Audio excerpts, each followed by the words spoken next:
સુરત શહેરમાં કાયદો અને વ્યવસ્થાને પડકાર ફેંકનારા તત્વો સામે પોલીસે લાલ આંખ કરી છે। 5 મહિના પહેલા એસઓજી દ્વારા ડ્રગ્સના કેસમાં ઝડપાયેલો માફિયા શિવા ઝાલા વચગાળાના જામીન પર જેલમાંથી બહાર આવ્યો હતો।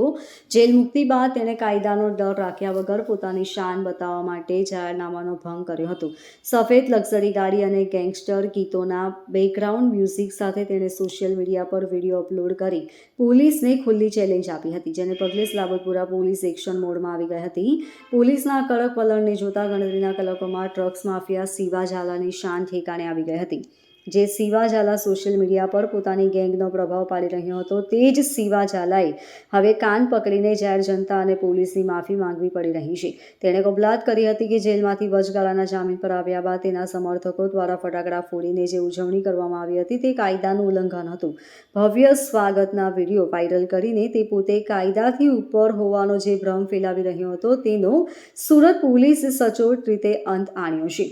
શિવા ઝાલાએ એક વિડીયો સંદેશ મારફતે જણાવ્યું હતું કે હું શિવરાજ સિંહ ભૂપેન્દ્રસિંહ ઝાલા 2 તારીખે વચગાળાના જામીન પર આવ્યો હતો। મેં અને મારા સમર્થકોએ જાહેરનામાનો ભંગ કરીને ફટાકડા ફોડ્યા હતા, જે બદલ હું દિલથી માફી માંગુ છું। ભવિષ્યમાં મારાથી ક્યારેય આવી ભૂલ નહીં થાય। એટલું જ નહીં, તેણે અન્ય લોકોને પણ અપીલ કરી હતી કે કોઈએ પણ આ પ્રકારે કાયદા કે જાહેરનામાનો ભંગ કરવો જોઈએ નહીં।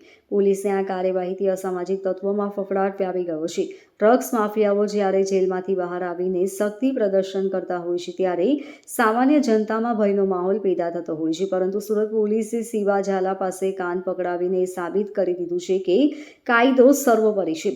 એસઓજીની રેડમાં ઝડપાયેલા ગુનેગારોની શાન ઠેકાણે લાવીને પોલીસે સ્પષ્ટ સંદેશ આપ્યો છે કે સુરતની શાંતિ ડહોળાવનારા અને પોલીસને ચેલેન્જ આપનારા કોઈ પણ ગુનેગારને બક્ષવામાં આવશે નહીં।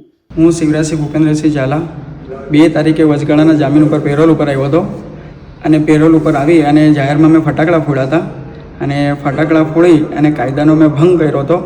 હું જે ભંગ કર્યો હતો એની માફી માંગુ છું અને કોઈ આજ પછી આવું કોઈ કામ કરશો નહીં કે કાયદાનું કોઈને ભંગ કરવું પડે, હું એની માફી માંગુ છું। આજ પછી મારાથી આવી કોઈ ભૂલ નહીં થાય।